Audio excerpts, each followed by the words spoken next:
Les pistonnés, le mag, le rendez-vous du mercredi, le rendez-vous des vrais passionnés, des vrais amoureux des pistonnés. Et on est ravis de vous retrouver pour une nouvelle vidéo à quelques jours justement du Grand Prix de Monaco. Vidéo tout à fait spéciale, une spéciale Ayrton Senna avec un invité qu'on va retrouver dans quelques instants. Mais avant cela, laissez-moi vous présenter les deux hommes qui m'ont fait rêver sur une piste. La semaine dernière, c'était du côté de Salbris en Sologne. Brice Germain d'un côté, Hamza Rahmani de l'autre. Ils ont roulé sur des 4 temps, ils ont roulé sur des 2 temps. Et on veut maintenant toutes les explications, les gars. Comment ça va ? Ça va très bien. Ça va. Il y en a un qui rentre d'une belle course déjà du côté de Sologne. C'est vrai. Ce lundi. Oui. Au moment où on enregistre cette émission, t'as raison. C'est pour ça même que... Comment ça s'est passé ? J'ai vu deuxième temps des qualifications. Parce que, on va expliquer. C'est les qualifs qui comptent. On va expliquer les choses, les gars. On va expliquer les choses tout de suite. Il y a une petite vidéo. Vous savez qu'on a rendez-vous toutes les semaines sur Pole Position, l'émission de Winamax TV. On se retrouve avant les courses et parfois pendant les courses. On commentera d'ailleurs avec Brice ce dimanche le Grand Prix de Monaco. Brice a parlé un petit peu de cette petite escapade à Salbris. Je propose qu'on écoute et on revient juste après. Petite vidéo qui sortira dans les pistonnés. Je pense dans les semaines qui viennent. En tout cas, un très très beau battle karting en compagnie de la Fédération Française des Sports Auto. Hamza versus Brice versus le reste du monde. En sachant que, sans spoiler, on vous donne juste un petit élément, Hamza a reçu le prix du bac à gravier d'or. Ouais, il n'a rien spoilé, il n'a pas du tout spoilé la fin de la vidéo déjà. En effet, et on vous expliquera pourquoi, parce que je n'y suis pas étranger. Même si j'étais derrière la caméra, bien sûr, ce jour-là. Brice Germain qui rendu une grande session karting ce week-end et qui va poursuivre avec une grande session karting ce lundi. Ah, je n'arrête pas. Mais je me suis fait un petit entraînement mercredi, lundi, ça a chié. C'est vrai ? Ouais. Ah bah là, je commence à jouer le haut du championnat, je me concentre. T'as pas été battu par des enfants de 13-14 ans ? C'est bien. Moi, je pose la question. Non. Je pose la question, j'ai pas de réponse. Pas la question. T'as la réponse et tu ne donnes pas la réponse complète. C'est vrai. Je tiens juste à dire qu'il y a quelqu'un qui a tout compris dans le chat. Le Matou. Il s'appelle Le Matou. Ouais. Il dit les enfants pèsent 20 kilos aussi. Merci. Alors, petite précision quand même. Je suis désolé parce qu'il faut raconter la vérité aux gens. T'as roulé contre une fille de 14 ans qui s'appelle Marine et elle avait 25 kilos de plus sur son... Oui, et il y avait quand même 15 kilos d'écart. Voilà. C'est ça. Je précise. Je trouve qu'on est beaucoup dans la justification ici aujourd'hui. Mais bon. Ouais. La vidéo n'est pas sortie, hein. Mais je Sortira fais dans 2 mois, vous 85 connaissez les bourrins, pistonnés, c'est ce que je te dise. Voilà, Brice qui s'est... Enfin, moi, je me suis moqué de Brice qui s'est un petit peu moqué de toi. C'est toujours plus facile de se moquer de moi quand on n'est pas là. Exactement. J'ai quand même précisé Et que je le ferai en live. l'accident qui a failli me coûter la vie, nous coûter la vie peut-être à tous les deux, c'est entièrement de ma faute. Voilà, j'ai rempli le constat et c'est 100% du Malimoine. On veut les explications concernant cette petite pierre, moi, Hamza. Alors, le gravier d'or qui m'a été décerné, effectivement, pour avoir goûté quelque peu les graviers, justement, du côté de ce circuit international de Sologne, à 2 reprises, principalement. La première, effectivement, on est parti à Sologne en voiture, gentiment emmené par notre ami Brice Germain, ici présent. Gentiment, mais rapidement. On est parti à 3. Je sais pas ce que tu parles. Effectivement, on aurait pu entrer qu'à 2 du côté de la région parisienne. Voire tout seul, hein. Oui. Après, je pense que j'étais un peu Voire à 0 dans la bretelle d'autoroute. Parce qu'effectivement, on s'est retrouvé dans une situation où Manu prenait les images. Parce que le professionnalisme de Manu est toujours à louer et à saluer dans cette émission. Et effectivement, on a juste failli se percuter, sauf que moi, j'étais en carte et que toi, t'étais sur tes pieds. C'est ça. Voilà. À la sortie d'une chicane et à l'extérieur. À l'extérieur. Et j'ai voulu vraiment faire le paparazzi des années 60. Je me suis vraiment mis dans le bac à gravier pour faire le plus beau plan possible. Sur le virage le plus compliqué en plus, qui passait vraiment vite. Le gauche du raccordement à Salbris, c'est l'endroit où tout le monde se sort, qu'il pleuve ou qu'il fasse beau. Donc là, ça glissait pas. Mais même moi qui connais ce virage, je suis arrivé, j'ai quand même un peu levé le pied. Et quand j'ai senti où est-ce que j'allais sur l'exté, je me suis dit, ouais, Manu, c'est un zinzin d'être là. Et derrière, je me suis dit, bon, moi, ça passe. Oh. Et puis juste après arrive... Non, mais j'ai l'habitude. Arrive celui qui découvre le circuit. Et donc, celui qui arrive et qui découvre le circuit, déjà, il a pas la trajectoire idéale à l'entrée de ce virage. Et effectivement... on arrive face à face avec Manu. Et effectivement, je prends la décision de virer à droite. Et du coup, je me retrouve de l'autre côté de la piste, puisqu'il y avait une petite ouverture. Et on a emmené tout le gravier sur la principale ligne droite. Et j'imagine la surprise de Brice. Moi qui suis devant. Lorsqu'il arrive sur la ligne droite, rien à voir. Il se dit, non mais comment il a pu être du gravier? C'est devenu un champ de bataille. La ligne droite est devenue un champ de bataille. J'ai mangé un gravier dans la combi tellement ça sautait. Et je me suis dit, mais comment il s'est sorti là alors qu'en fait c'est sorti que c'est une ligne droite. de l'autre côté du circuit. C'est ça. Mais juste il a fait un tel panache de gravier. Alors malheureusement ça on n'a pas l'image. Oui. Non, parce que j'ai paniqué. Alors tu sais quoi, j'ai Bah oui, t'as paniqué, En tu fait, m'étonnes. J'ai Oui. retrouvé le rush et j'ai paniqué parce qu'au moment où t'arrives et que je vois que la voiture ne tourne pas, j'ai appuyé, tu sais, genre, normalement, mon sens du spectacle et du divertissement aurait dû, tu as continué à filmer et ne pas bouger. J'ai pas Bah, bougé. tu filmais ta mort, J'ai c'était bien, juste quoi. arrêté, d'enregistrer. En fait, j'ai pas comme un réflexe. Par J'ai contre pas eu le bon. la deuxième sortie, Ah, la deuxième, c'est quelque chose. ça on l'a. La Exactement. deuxième, c'est quelque chose. Ça, on est on en l'a- caméra embarquée. En caméra en bas. En on-board. Et on a même le oh non. Ah oui, oui, parce que alors. Il nous fait une Figure-toi séquence Charles que j'ai Leclerc reçu- Monaco 2022. J'ai reçu un brief, justement, parce que le premier était en 4 temps, le deuxième était en 2 temps. Je découvrais les 2 temps, c'est la première fois que je montais sur les 2 temps, et c'est une courbe en gros que tu prends à fond sur le virage 1. Et t'es pas à la l'accord, mon ami. première fois que je prends justement ce virage, en fait, je rentre tout de suite trop vite. Et du coup, je me retrouve sur l'extérieur. Il y a pas forcément, je crois, il y a pas de gravier à ce moment-là. Juste à cet endroit-là, il y a juste de l'herbe. Non, il y a un petit Et runoff. Ouais, et en fait, je trouve plus impressionnant en vrai qu'en caméra embarquée. Moi, j'ai l'impression d'avoir fait sauter le kart 1, 2, 3 Non, fois. franchement, t'as sauté fort. Hein. Ouais, et en fait, mais j'ai l'impression qu'on le voit pas très bien en caméra embarquée. Et en fait, moi, à ce moment-là, je fais le kart. J'ai vraiment l'impression Surtout, d'avoir tu cassé cales. le kart. Tu cales parce que tu Oui, repars oui, derrière. bah oui, mais après, c'est normal de caler si je relâche tout à ce moment-là.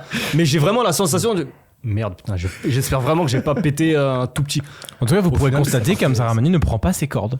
Puisque Voilà, à sur ce ce moment- rush, eh oui, sur ce rush, il décide de pas aller à la corde et ça l'emmène Très loin à l'extérieur. Extérieur. in the back of Grove. Mais je me suis régalé en tout cas. On Franchement, s'est je me suis régalé à faire cette journée. Il faut remercier la Fédération française des sports automobiles. Pour vous donner un petit peu le contexte, la FFSA a monté l'école française de karting qui forme notamment une élite de jeunes qui parfois ont découvert d'ailleurs le karting à l'école. Hein. Ça peut être une option. Ouais, on a découvert c'est ça. incroyable. On a Option découvert au ça à collège. Saint-Brieuc. Il y a un Incroyable. collège avec une option karting. Alors, pas n'importe quel collège. Pas n'importe quel collège, j'en imagine bien évidemment, mais bon, ça existe en tout cas.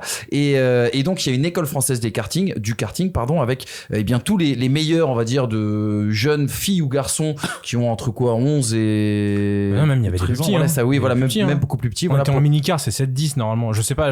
En tout cas, voilà, la Fédé accompagne de jeunes pousses et jeunes talents de karting justement à travers cette école.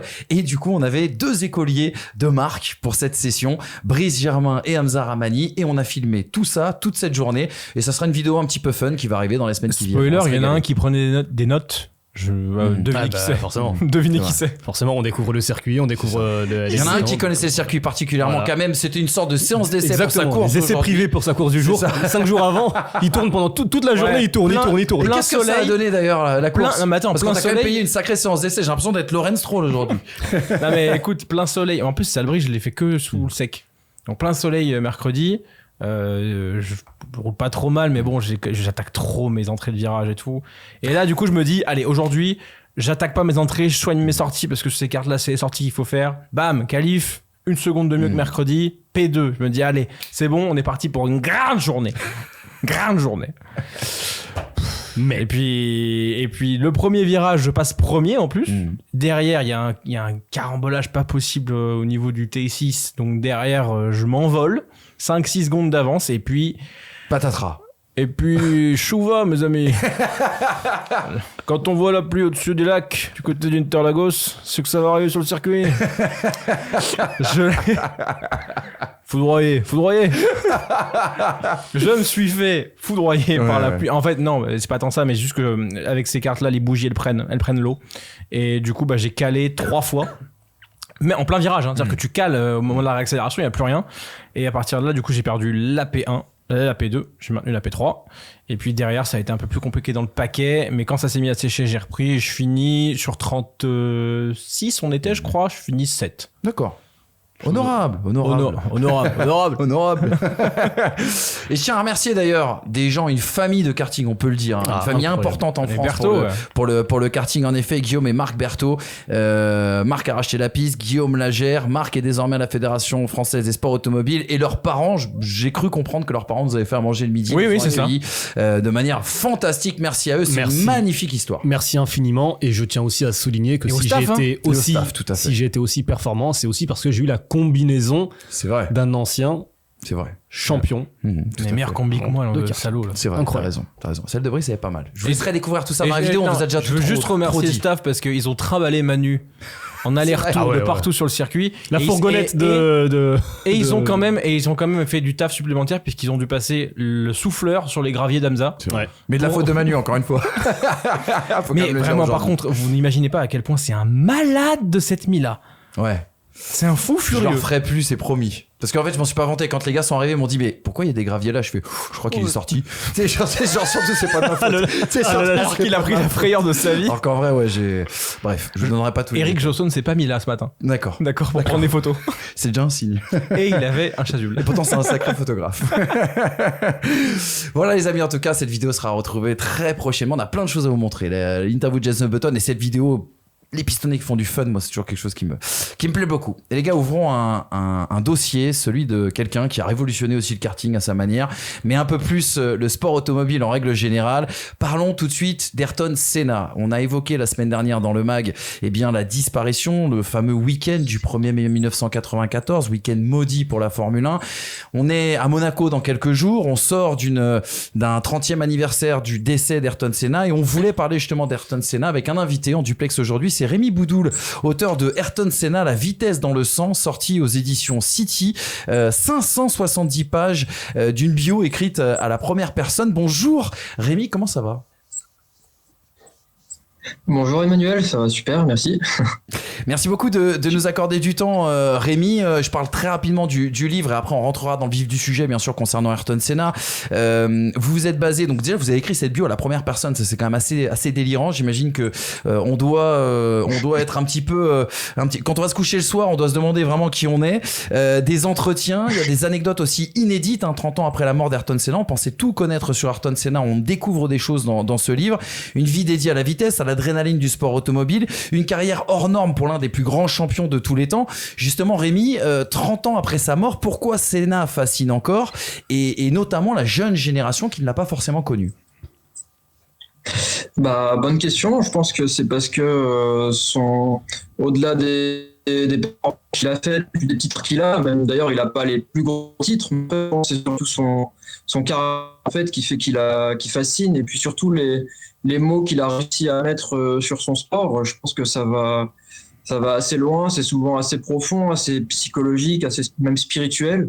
D'ailleurs, il était connu un peu comme étant un peu mystique, donc je pense qu'il y a énormément de choses qui sont très intéressantes et qui fascinent pas forcément que les fans de sport auto en fait, mais aussi finalement ça peut fasciner n'importe qui. Je pense qu'il était vraiment inspirant et voilà, il peut inspirer des gens, qu'on soit fan de sport auto ou pas. Je pense vraiment qu'il a tenu des propos et qu'il a eu des mots qui sont assez impressionnants. Alors Rémi, la question que je vous posais sur le bouquin, c'est que ce qui étonne dans ce livre, c'est qu'il y a beaucoup de détails sur la vie privée, notamment de Ayrton Senna. C'est pas pour faire du gossip que je vous pose cette question, mais pour revenir sur en fait quelque chose que Senna a tué, ça a toujours été sa vie privée, et notamment ça a permis à Nelson Piquet d'alimenter, on va dire, une relation très conflictuelle. Si vous pouviez revenir sur cet épisode-là pour nous. Oui, c'est sûr que Nelson Piquet, il a eu des propos, pour dire clairement les choses, il disait que Senna était homosexuel, en fait, il a même dit ça dans la presse. Donc oui, c'est sûr qu'il a eu des propos assez violents à son égard et qui ont d'ailleurs marqué Ayrton Senna. Et en plus, alors c'est vrai qu'en France, c'est assez peu connu. Enfin, on connaît moins la vie sentimentale de Senna en France, je pense, que sûrement au Brésil. Parce qu'au Brésil, elle est quand même assez connue, et d'ailleurs, ça fait souvent le tour des journaux. Et c'est vrai que pour écrire cette biographie, du coup, j'ai essayé de beaucoup me renseigner, me documenter sur ce qui se passait au Brésil, notamment autour de sa vie sentimentale, pour apporter quelque chose un peu de nouveau, on va dire, notamment sur les petites amies qu'il a eues et qui ont d'ailleurs écrit des livres aussi, donc forcément, je m'en suis inspiré.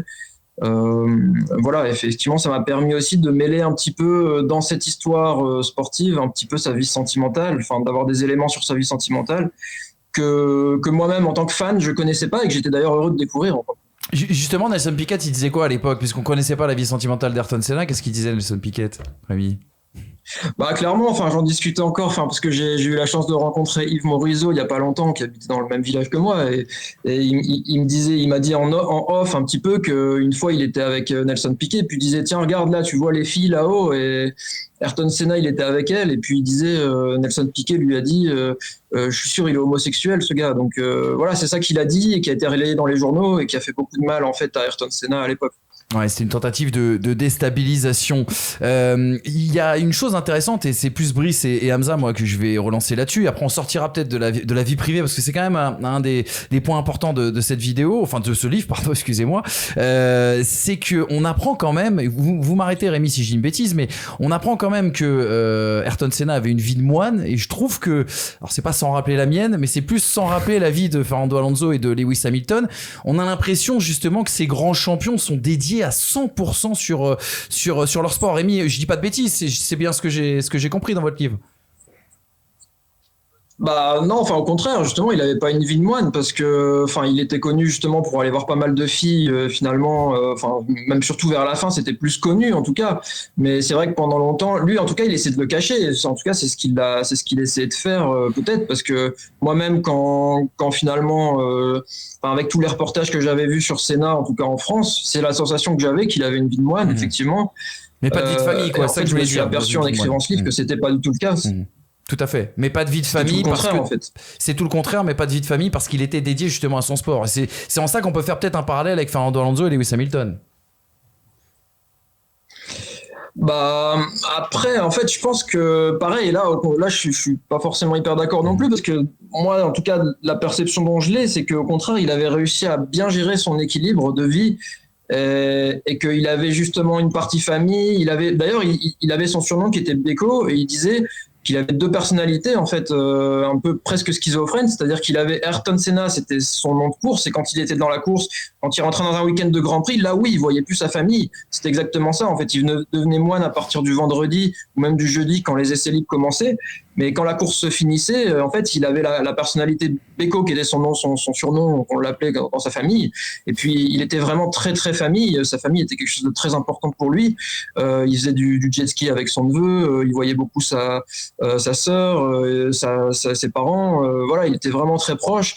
Et il avait d'énormes liens avec sa famille, mais aussi avec plein d'autres personnes. En fait, il était quand même, quand il était dans une équipe, il connaissait quand même beaucoup les gens. Il se renseignait sur les mécaniciens, même sur les photographes. Une fois, il y a, je crois, je sais plus qui est-ce qui raconte ça, mais je crois que c'est Gaëtan Vigneron qui raconte que il avait envoyé un livre ou je sais plus quoi, et Senna connaissait même le photographe, alors que de base il l'avait jamais vu. Donc il s'était renseigné un petit peu avant de recevoir le livre.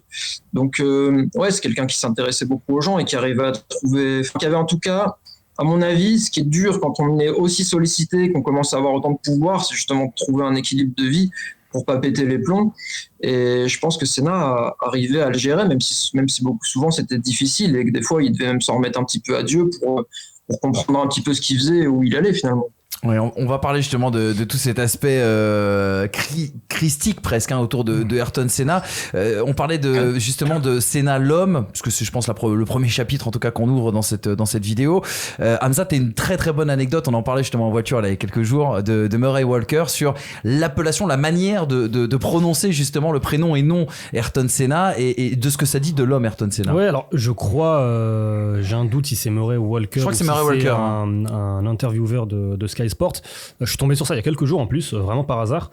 En Angleterre, au début, le journaliste l'appelait Ayrton, qui est la prononciation en portugais. Tout à fait. Sauf que le journaliste a subi des critiques parce qu'on ne comprenait pas pourquoi au Royaume-Uni on ne l'appelait pas Ayrton mais Ayrton. Et il a cédé à la pression populaire en quelque sorte. Il a appelé Ayrton Senna. Et quelques semaines plus tard, Ayrton Senna voit le journaliste et lui dit « Mais qu'est-ce qui s'est passé avec Ayrton ?» Donc on a l'impression effectivement qu'il connaissait, arrêtez-moi si je me trompe Rémi, mais qu'il avait aussi cette connaissance totale du microcosme F1 qui était le leur à l'époque aux pilotes. Et qu'il savait beaucoup de choses, tout je sais pas, mais qu'il savait beaucoup de choses de ce qui se passait à droite, de ce qui se passait à gauche et aussi de la manière dont on racontait les histoires selon les différents pays. C'est que l'homme, pour même préciser la question de Hamza, on a l'impression que le pilote a marqué les esprits, mais que ceux qui ont côtoyé l'homme, et je fais écho à l'avenue par exemple de Jean-Louis Moncey ou de Jean-Luc Roy dans cette émission, on a l'impression que l'homme a marqué aussi également les acteurs qui font vivre la Formule 1. Bah, c'est vrai que tous ceux moi j'ai entendu quelques interviews de personnes qui l'ont rencontré ou croisé et à chaque fois en fait il y a cette même résonance qui revient, c'est qu'effectivement il a marqué les personnes qu'il a vues par un espèce de charisme, une espèce d'aura Ouais, vraiment, je pense que ça, c'est vrai. Et non, je vais pas contredire les choses parce que je pense que c'est exactement ça. Il avait une bonne conscience de ce qui se passait dans son monde et dans son univers qui était celui de la Formule 1. Au niveau de cet aspect justement mystique, moi c'est une question que je me pose depuis presque que je suis né, parce que mon père est un absolu fan d'Ayrton Senna, et moi forcément étant né en 93, je ne comprenais pas pourquoi avant de m'intéresser plus profondément à la F1. Pourquoi Ayrton Senna bénéficie de justement cette aura dont ne bénéficient pas beaucoup de champions qui sont disparus ou non, des champions qui ont plus de titres, des champions qui ont eux aussi à leur manière révolutionné leur sport. Moi qui n'ai pas connu cette époque, je me pose cette question. Alors bien que sur le pilotage, je comprenne justement qu'il y ait quelque chose où ça ne passait pas et grâce à lui ça passait quand même, mais est-ce que dans vos recherches, Rémi, vous avez pu trouver quelque chose qui explique pourquoi les gens mettent Ayrton Senna dans une case aussi à part des autres pilotes de Formule 1, et Dieu sait qu'il y en a eu. Mm-hmm. Il y a des choses quand même assez intrigantes et ça rejoint un petit peu peut-être son côté mystique, mais par exemple, une des choses que j'ai vues, que j'ai découvertes, c'est une des interviews finalement d'Alain Prost qui raconte que sur le tour de qualif qu'il a fait à Monaco, je crois que c'est en 88, sur son tour de qualif, en fait, il s'est confié à Prost après ce tour et il lui a dit mot pour mot, tu sais, j'ai réussi à sortir de ma voiture, à sortir de mon être en quelque sorte, comme s'il avait ce pouvoir. Je me suis retrouvé au-dessus du circuit, je me voyais conduire et ça m'a permis de voir mes fautes. Et après, quand je suis retourné dans la voiture, j'ai pu aller plus vite. Donc, quand il y a quelqu'un qui vous sort des trucs comme ça, je pense que Alain Prost, la preuve, ça l'a marqué, puisqu'après il l'a ressorti en interview. Donc, c'est le genre de choses qui font un petit peu mystique, qui font un peu aussi son côté insaisissable et voilà, et mystique, ouais, totalement. Donc ça, c'est le genre d'anecdote qui... Bon, autre anecdote, c'est ce qu'il a dit, mais ça, c'est plus connu. C'est quand il a gagné son premier titre de champion du monde et qu'il raconte que dans le dernier tour, il a vu, en fait, dans les 3 derniers virages, il a vu Jésus apparaître en grand devant lui, avec ses habits normaux, comme il disait dans une interview. Et voilà, il a su qu'il était en paix, ça lui a fait découvrir aussi plein de choses. Donc, bon, quand on entend ça, c'est pareil, on se dit... Est-ce qu'il a pété les plombs? Est-ce que c'est vrai? Et puis à l'entendre, on y croit en fait. On est plongé dans son histoire au final. C'est vrai que c'est quelque chose, les gars, d'un peu politiquement incorrect, on va dire, dans l'époque dans laquelle on vit aujourd'hui. Moi, c'est vrai qu'avec ce que dit Rémi, on a l'impression que sa foi l'a beaucoup aidé dans la pratique justement de son sport, de son métier, du sport automobile. Comme l'a dit Rémi, qu'on croit ou pas en Dieu, quelque part, on a envie de le croire, Ayrton Senna, au vu des choses manifestes qu'il a pu faire. Ça qui est dingue. Oui, c'est vrai qu'un personnage comme lui aujourd'hui, peut-être s'il disait ça, on dirait que c'est une manœuvre de déstabilisation de son coéquipier.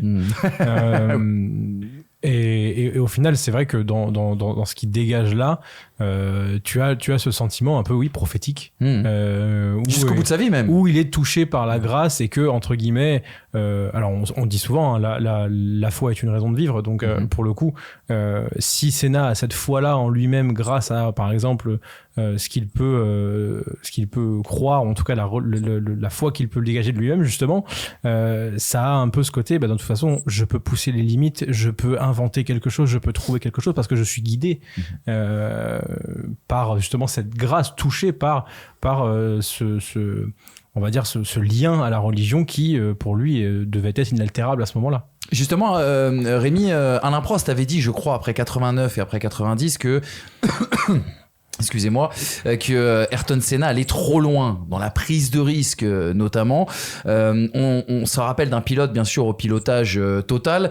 N'oublions jamais son erreur au portier à Monaco où il mène de 30 ou 40 secondes d'avance sur Alain Prost et Ron Dennis lui demande justement de lever le pied pour assurer la victoire, et c'est en levant le pied qu'il fait justement cette erreur qu'il le voit abandonner au portier. Son pilotage totale dévotion bien sûr au sport automobile et à la course. Est-ce que justement cette relation à la religion faisait que il avait une conscience du risque un peu différente des grands pilotes de son époque tels Niki Lauda, Alain Prost, Nigel Mansell, Nelson Piquet, et j'en oublie sans doute beaucoup?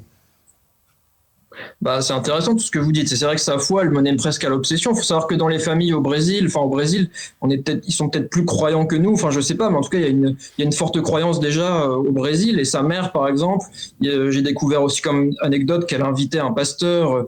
Ça virait presque à la secte, mais il avait un pasteur personnel, justement l'année en 88 où il a dit qu'il a vu Jésus, qui venait faire un peu des prières avec lui. Donc voilà, il baignait un petit peu dans ce monde-là. Et puis, ce qui est intéressant, c'est qu'effectivement, sa foi a été très critiquée parce qu'en fait, Prost lui-même, ça rejoint ce que vous avez dit. À un moment donné, il a dit qu'il se croyait immortel, et ça a été très grave parce qu'il a commencé Prost, qui était plus raisonneur, on va dire, plus analytique, plus cartésien. Il a commencé à dire que Senna se croyait immortel à cause de sa foi et que ça devenait dangereux pour les autres finalement. Donc, il a commencé à l'accuser. Il y a toute une guerre psychologique qui s'est un petit peu faite justement entre les deux au niveau des paroles. Maintenant, certaines personnes qui étaient contre Senna justement étaient d'accord avec Prost, mais quand on regarde un peu ce qui s'est passé, Senna en fait il était vraiment très très très concerné par la sécurité. C'est quelque chose qui le touchait beaucoup. Il a beaucoup œuvré pour ça, même à la fin de sa carrière. Bon, il y a l'anecdote où il a sauvé Eric Coma. Quand Eric Coma a tapé une barrière, c'était à Francorchamps, je crois. Il est venu dans sa voiture couper le moteur lui-même en s'arrêtant sur la piste. Mais il n'y a pas que ça. Il était très préoccupé par la sécurité à la fin de sa vie. Même le dernier jour d'ailleurs le jour où il est décédé, ou je sais plus si c'était la veille au warm-up. Pendant la direction, le briefing pilote, il a parlé à Berger. Il voulait tenir un conseil pour améliorer la sécurité suite à l'accident de Ratzenberger notamment. Donc non, il était vraiment très très très préoccupé par ça. Il a vécu aussi beaucoup d'accidents, lui, dont on n'a pas beaucoup parlé, qui l'ont quand même marqué, que ce soit personnellement, par exemple à Hockenheim, mais que ce soit aussi avec son équipier qui était Leo De Angelis, qui est décédé, et voilà, et d'autres équipiers. Même au début, il était tellement affecté qu'il n'osait pas trop en fait aller voir les pilotes comme ça qui décédaient. Et en fait, après, il a réussi à prendre sur lui à partir d'un moment. Et là, il allait à l'hôpital. Par exemple, à la fin, quand Ratzenberger est mort, il était allé le voir. Il était allé voir aussi Barrichello qui avait eu son accident la veille. Et puis, oui, il allait vraiment essayer d'aider les pilotes. On a raconté beaucoup de choses et après on parlera bien sûr des choses heureuses, hein, des exploits d'Ayrton Senna parce qu'il faut l'évoquer et des lettres, des lettres de ses exploits avec Maestria qu'il a pu signer. On a dit beaucoup de choses sur ce week-end d'Imola 94. Certains journalistes comme Pierre Van Wiet par exemple étaient dans le même hôtel qu'Ayrton Senna. On a dit qu'il ne voulait pas prendre le départ de ce Grand Prix d'Imola. Sid Watkins aussi, le médecin de l'époque, avait dit avant sa mort que Ayrton Senna lui avait évoqué l'idée d'une retraite anticipée parce qu'il n'était pas heureux chez Williams, parce que cette voiture ne lui convenait pas. Est-ce que tout ça pas s'arrêter pardon mais qu'il ne pouvait pas s'arrêter, ouais, tout à fait, t'as raison, oui, c'est vrai, il y a la suite en effet de cette citation. Rémi, après avoir travaillé sur tout ça, c'est quoi le vrai du faux dans cet épisode, dans ce roman presque qu'on écrit, hein, sur roman noir certes, mais qu'on a depuis écrit sur ce week-end d'Imola? Est-ce qu'il y avait la possibilité pour que Ayrton Senna ne prenne pas le départ de cette course? C'est vrai que c'est toujours un peu difficile de voir le vrai du faux, surtout sur sa biographie. Je m'en suis aperçu parce que j'ai écrit du coup d'autres biographies, mais sur la sienne, c'était parfois particulièrement difficile de démêler le vrai du faux parce qu'on a certaines sources sûres qui disaient une chose, d'autres qui disaient d'autres choses. Donc des fois, c'était assez compliqué. Et je pense que notamment sur ce dernier week-end, à mon avis, il reste quelques petites parts d'ombre. Mais maintenant, le fait qu'il hésitait en tout cas à prendre le départ et qu'il se posait beaucoup de questions, ça, à mon avis, c'est certain. J'ai lu pas mal de choses qui disaient ça, qui disaient qu'il se posait des questions, voilà, par différentes personnes. Maintenant, je pense qu'il a compris, je sais pas si c'est dire s'il a compris, mais en tout cas, il a finalement décidé de prendre le départ. Mais je pense que de toute façon, les dernières images de lui sans le casque, c'est-à-dire quand on le voit dans sa voiture, au moment où il va prendre le départ d'Imola, il enlève son casque et c'est la seule fois de sa carrière qu'il a fait ça avant de prendre un départ. On le voit vraiment pensif, le regard vague. Et je pense que ça dit tout, parce que quelqu'un qui se pose pas de questions, il réagit pas comme ça. Donc je pense que c'est assez parlant. Et oui, clairement, il avait pas envie de prendre le départ. Maintenant, il avait aussi envie de le faire pour rendre hommage à Ratzenberger, puisqu'il avait aussi un drapeau dans sa voiture. Ça, on l'a retrouvé ça après son accident. Donc, il avait envie de rendre hommage à ce pilote. Et en même temps, il sentait qu'il y avait quelque chose qui allait pas, ça c'est sûr. Mais il le sentait, à mon avis, d'après ce que j'ai pu voir, c'était pas seulement le week-end d'Imola. Ça faisait déjà un moment qu'il se sentait. C'était avec cette nouvelle Williams.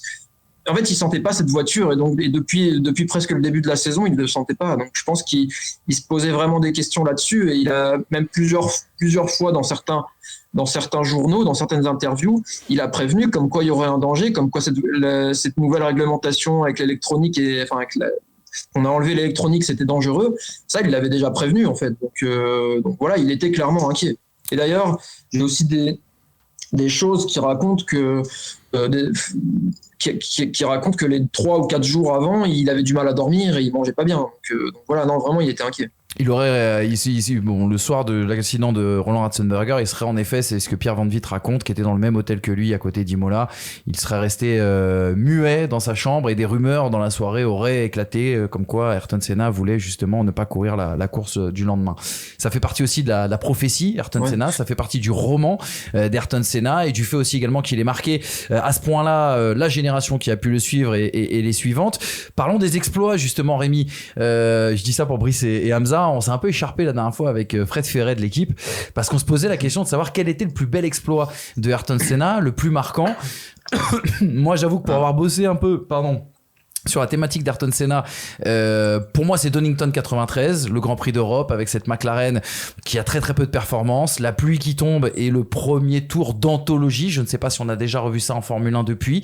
Voilà, pour moi c'est mon exemple à moi. Et Fred Ferret parlait justement du Grand Prix de Monaco 1984 qui est le premier fait d'armes en fait de Ayrton Senna, où avec une modeste Toleman il va pour l'emporter. Il est plus rapide que Alain Prost qui domine la course, mais la course est arrêtée et bien avant son terme à cause justement de cette pluie qui tombe. Ayrton Senna voulait continuer, Alain Prost voulait que ça s'arrête et finalement la direction de course est allée dans le sens bien sûr d'Alain Prost. C'était d'ailleurs le premier acte d'un duel qui s'avérerait légendaire. Vous qui avez travaillé sur cette thématique, Rémi, pour vous c'est quoi le fait qui vous a le plus marqué dans la carrière justement d'Ayrton Senna? Bah, c'est drôle parce que du coup tu parles de Donington 93 et c'est vrai que ça a impressionné, je pense, tout le monde, toute la presse, tous les médias qui en parlent, y compris les médias britanniques. Mais moi aussi j'étais surpris parce que j'avais ça aussi en tête et en fait en faisant mes recherches et tout ça, je me suis aperçu que dans une des interviews, Senna il critique presque sa performance en disant ouais mais si vous saviez Donington, cette course c'était rien par rapport à ce que j'ai fait au Portugal en 85, donc c'est-à-dire sa première victoire. Donc je pense que sa première victoire sous la pluie c'était vraiment quelque chose d'incroyable au Portugal. Je pense que c'était vraiment quelque chose d'incroyable pour lui parce que c'était dans des conditions de pluie vraiment dantesques, c'était vraiment un orage terrible qui s'abattait sur le circuit. Et là, il a réussi à faire quelque chose d'extraordinaire. Alors, est-ce que c'est ça qui est le plus extraordinaire ou effectivement, ce que tu disais avec Monaco en 84, où là, il avait une voiture encore sûrement moins, peut-être, à mon avis, moins performante sur sa Toleman et où effectivement, il aurait dû gagner la course presque. On dit il aurait dû, mais ça, pareil, c'est critiqué parce qu'on sait maintenant qu'il avait, personne de chez Toleman a dit qu'il avait en fait une suspension qui était cassée, un bras de suspension cassé, qui aurait pu, pas encore cassé, mais qui était fissuré ou fêlé, je crois. Donc, qui aurait pu casser finalement à tout moment. Il y avait aussi Belov qui l'a rattrapé. Oui. Donc, est-ce qu'il aurait pu gagner ça? On ne sait pas. Mais en tout cas, il était quand même parti pour faire, peut-être pour jouer la victoire, ça c'est sûr. Donc ça, c'était incroyable parce que c'était finalement sa première saison dans une écurie totalement modeste.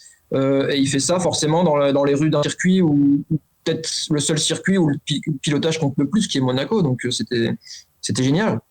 On rappelle ouais, je retiens. Allez-y Rémi, excusez-moi. Je retiens ça. Et... ouais. Non, c'est bon. Ouais, je disais Ayrton Senna, on rappelle qu'une fois qu'il quitte le Brésil, il découvre la monoplace en Europe, mais pas n'importe où, en Grande-Bretagne, où il pleut à peu près sur 2/3 des premières courses de la première saison qu'il a à vivre. Et c'est peut-être là, et c'est là-dessus que j'ai envie de te lancer, Brice, c'est là où il y a un génie Ayrton Senna. C'est-à-dire que courir sous la pluie, ça devait pas être quelque chose d'évident pour un Brésilien qui débarque en Grande-Bretagne avec une difficulté d'adaptation, avec une famille qui était contre aussi le fait qu'il puisse faire du sport automobile et quitter justement le Brésil. Et la force d'adaptation de Ayrton Senna qui a réinventé son sport. Brice, c'est souvent quelque chose sur lequel tu insistes dans cette émission.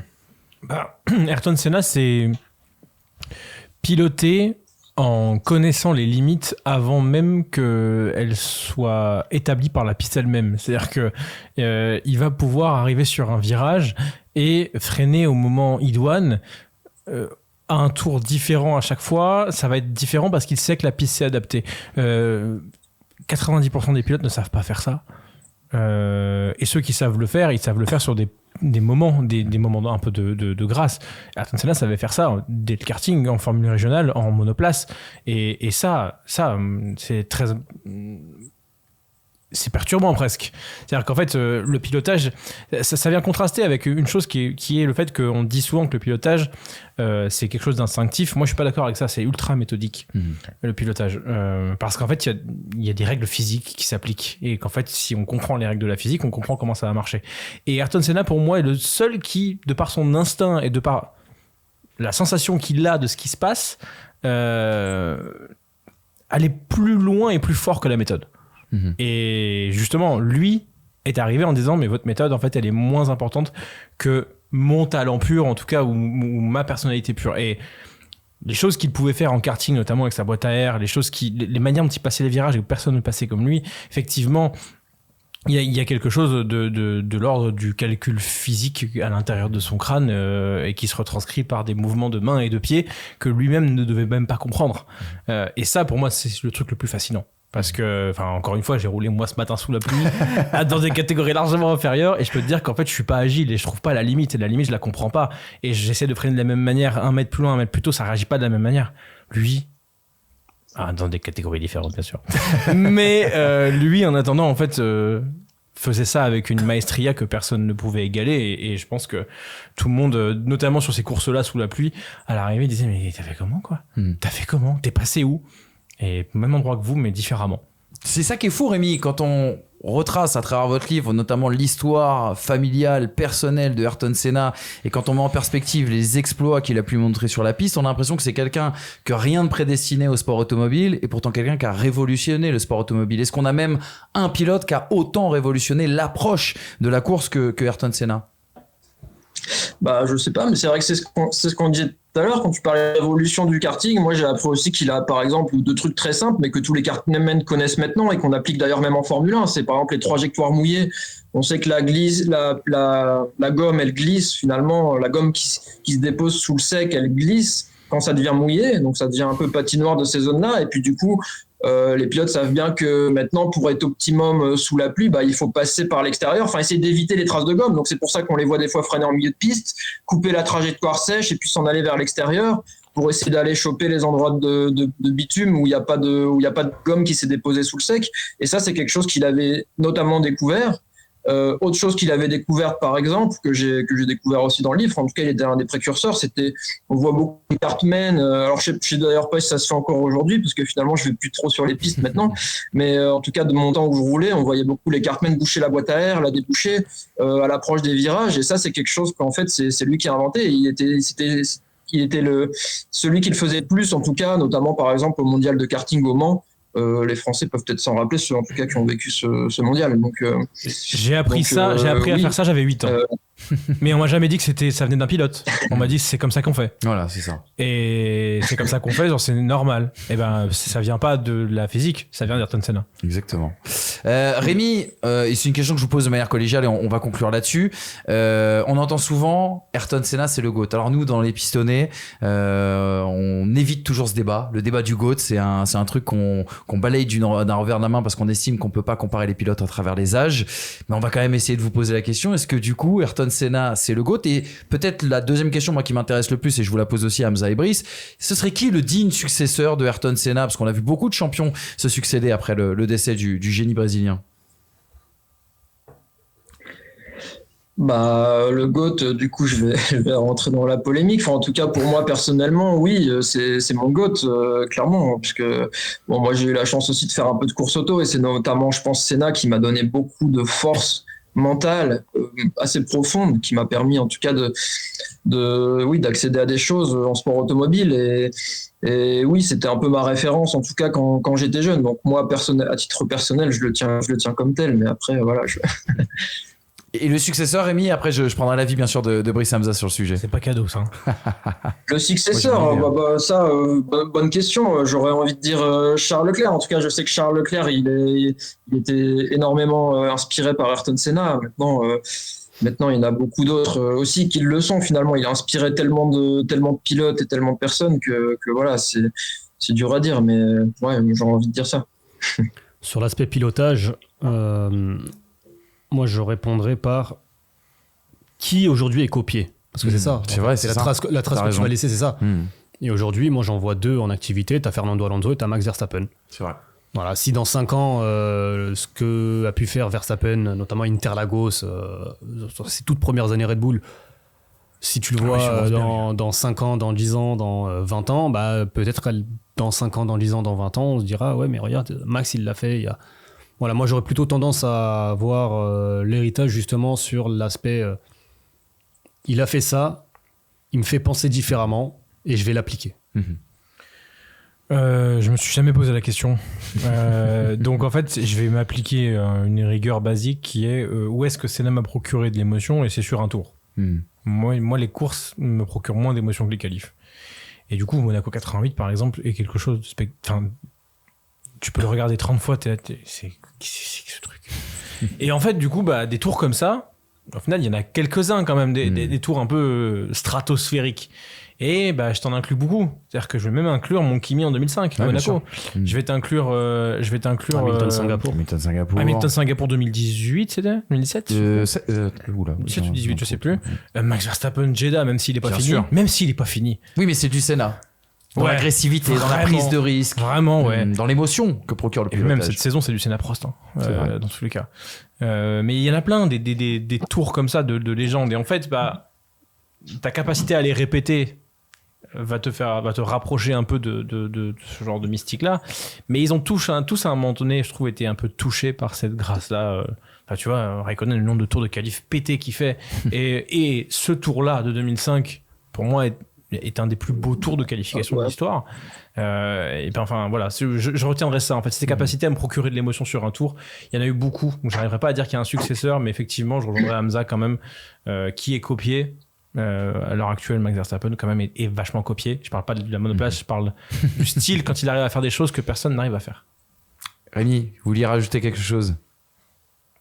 Non, c'est vrai, bonne analyse. Je suis d'accord. C'est vrai que j'aurais rajouté aussi, maintenant que je vois que vous êtes plus analytique du coup, j'aurais rajouté aussi finalement Lewis Hamilton pour l'avoir vu aussi notamment en karting quand il était jeune. Et c'est vrai que sous la pluie, si on le rapproche par rapport à ce qu'a fait la renommée de Senna, qui est notamment la pluie, je pense qu'Hamilton a compris énormément de choses sous la pluie, mais aussi notamment dans les qualifs. Hamilton est très très très bon en qualif. Donc du coup, Silverstone 2008, Hamilton aussi.